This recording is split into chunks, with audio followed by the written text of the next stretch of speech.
السلام علیکم ورحمۃ اللہ وبرکاتہ۔ مجھے آپ سے ایک سوال پوچھنا تھا کہ ہم نے سنا ہے کہ جو عید کی نماز پڑھنے کے لیے جاتے ہیں صبح میں تو غسل کرتے ہیں، تو جتنا پانی اپنے اوپر ڈالتے ہیں اتنے گناہ معاف ہوتے ہیں غسل کرتے وقت، کیا یہ صحیح ہے؟ اور اگر ہم لوگ صبح نحمدہ ونصلی علی رسولہ الکریم، اما بعد۔ آپ دیکھ رہے ہیں نور ٹی وی جدہ اور میں ہوں آپ کا دوست، آپ کا ہوسٹ محمد عاقل۔ رمضان کے آخری ایام سے ہم گزر رہے ہیں، تقبل اللہ منا ومنکم صالح الاعمال۔ یہ سوال میں شاید سمجھ نہیں پایا ہوں، میں دوبارہ سے اس کو پلے کروں گا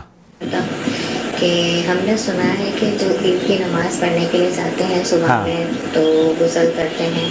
تو جتنا پانی اپنے اوپر ڈالتے ہیں اتنے گناہ معاف ہوتے ہیں۔ جتنا پانی اپنے اوپر ڈالتے ہیں اتنے گناہ معاف ہوتے ہیں۔ اس کی کوئی دلیل نہیں ہے، اس کی کوئی دلیل نہیں ہے کہ جو پانی، جس پانی کو اگر آپ یہ سمجھتی ہیں کہ پانی بہانے سے جتنا آپ پانی بہائیں گی اتنے گناہ معاف ہو جائیں گے، تو صبح سے شام تک آپ بہت بڑی ٹنکی میں لے کر بیٹھ جائیں اور سوچیں کہ پورے آپ کے گناہ دھل جائیں گے، تو یہ تصور بے بنیاد ہے، اس کی کوئی دلیل نہیں ہے۔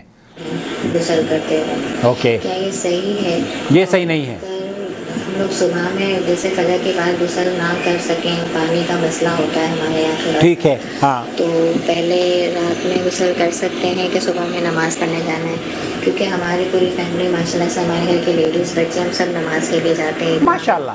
تو کیا اس طرح سے رات کو غسل کر سکتے ہیں پانی کا اگر مسئلہ ہو تو؟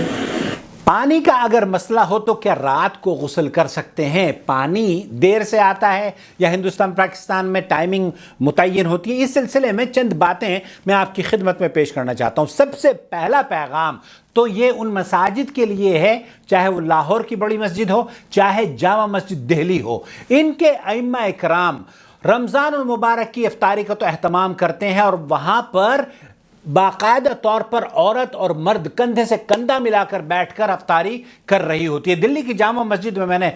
کل دیکھا ہے، ویڈیو متعدد لوگوں نے بنائی ہے، اور وہ ویڈیو ایسی ہے کہ مجھے بڑی حیرت ہو رہی ہے کہ میلوں میں جانا حنفی مذہب میں جائز ہے، افطاری کرنا مسجد میں حنفی مذہب میں جائز ہے، مردوں سے کندھا ملا کر افطاری کر رہی ہیں، اور اسی حوض میں دلی کی جامع مسجد میں جہاں مرد وضو کر رہے ہیں وہیں پر عورتیں بے پردہ وضو کرتی ہوئی نظر آ رہی ہیں۔ امام صاحب، امام بخاری صاحب، آپ تو بڑے سلجھے ہوئے آدمی ہیں، کم از کم آپ اپنی مسجد میں ایک کام تو اپنے مرنے سے پہلے یہ کر کے جائیے کہ اس مسجد میں جس طریقے سے عورتوں کے لیے آپ نے رمضان المبارک میں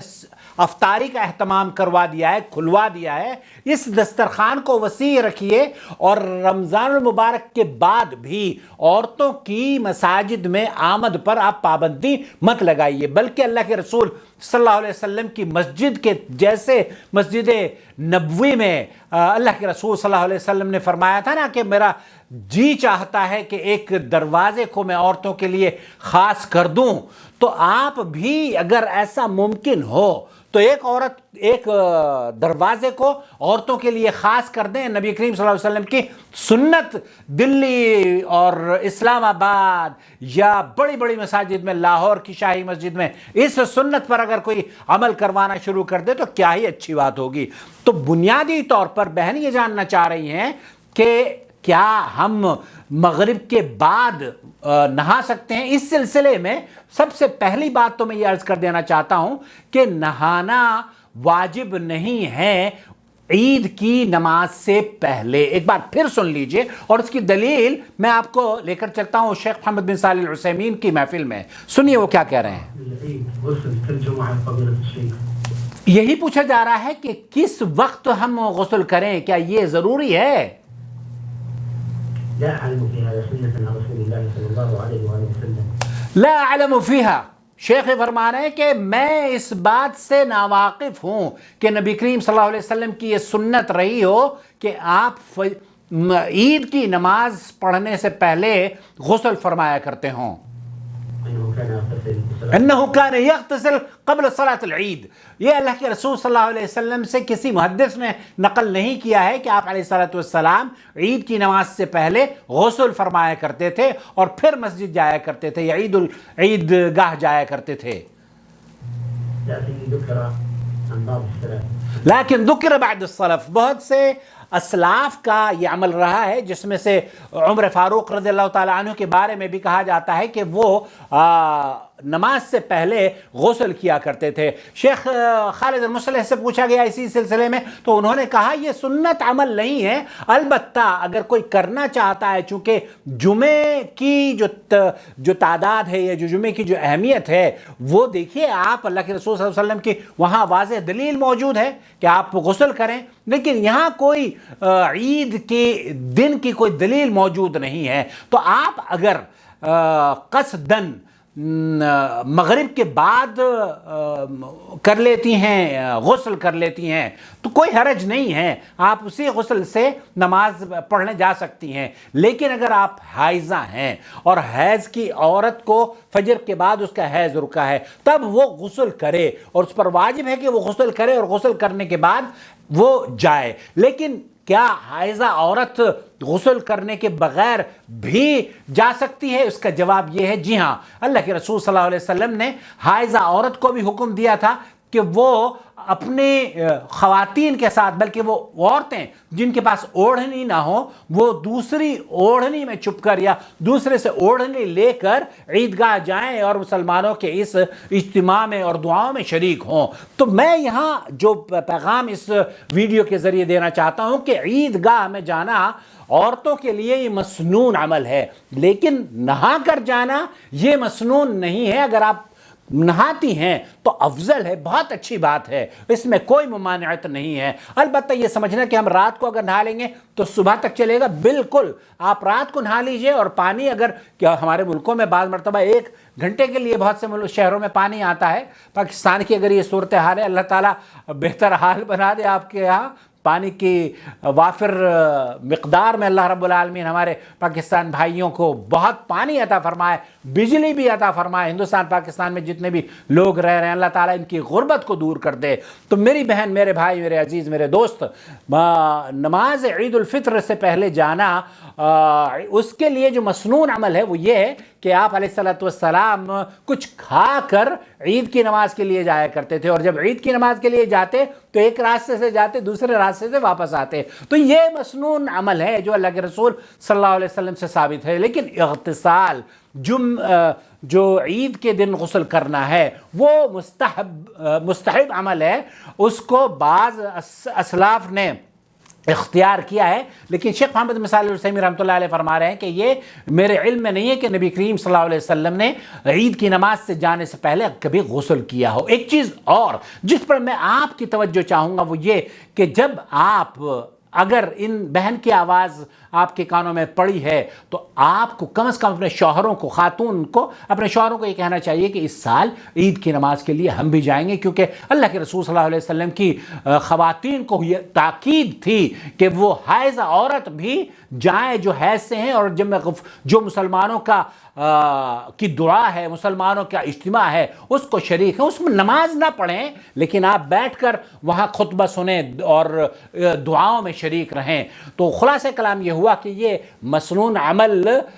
مستحب عمل ہے۔ اور دوسری چیز جو بہت اہم اس پیغام میں شیئر کرنا چاہوں گا وہ یہ کہ آپ اگر دہلی کے رہنے والے ہیں، آپ اگر لاہور کے رہنے والے ہیں، اسلام آباد کے رہنے والے ہیں، تو اپنے ائمہ سے کہیے اور امام بخاری صاحب سے کہیے کہ آپ تو مرنے سے پہلے کم از کم اس سنت کو تو اپنی مسجد میں اجاگر کر لیجئے کہ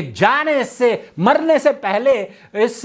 جامع مسجد میں، وہ فقہ حنفی میں نہیں ہے، فقہ حنفی میں تو بس درگاہوں پر تو جا سکتی ہیں، نمائشوں میں تو جا سکتی ہیں، لیکن مسجد میں ان کی نماز پڑھنے کی جگہ ہی نہیں ہوتی۔ تو امام بخاری صاحب اور پتہ نہیں کون ہے وہاں لاہور کے جو امام ہے یا اسلام آباد کے جو امام ہے، اسلام آباد کی تو میرے خیال سے جو بڑی مسجد ہے اس میں تو خواتین کا انتظام ہے۔ دنیا کے بہت سارے ممالک ہیں جہاں پہ خواتین کا انتظار ہے، مسجد نبوی میں بھی، مسجد الحرام میں بھی، سعودی عرب کی تمام مساجد میں خواتین جاتی ہیں نماز پڑھنے کے لیے۔ لیکن یہ میرے خیال سے اگر میں یہ کہوں کہ یہ بیماری صرف ہندوستان ہی، پاکستان کے اندر ہے، اللہ تعالیٰ ان مساجد کو عورتوں کے لیے کھول دے۔ اللہ کے رسول صلی اللہ علیہ وسلم کی زوجات اور آپ کے صحابیات وہ مسجد میں جایا کرتی تھی، فجر کی نماز بھی مسجد میں ادا کیا کرتی تھی۔ یہ ساری حدیثیں آپ نے ضرور سنی ہوگی، لیکن عمل کرنے کے لیے کہا جاتا ہے کہ جناب نہیں، ابھی یہ دور نہیں ہے۔ جب یہ دور دلی میں میرٹھ سے، ایک صاحب کہہ رہے ہیں کہ میرٹھ سے روزانہ اپنی فیملی کو لے کر وہ آتے ہیں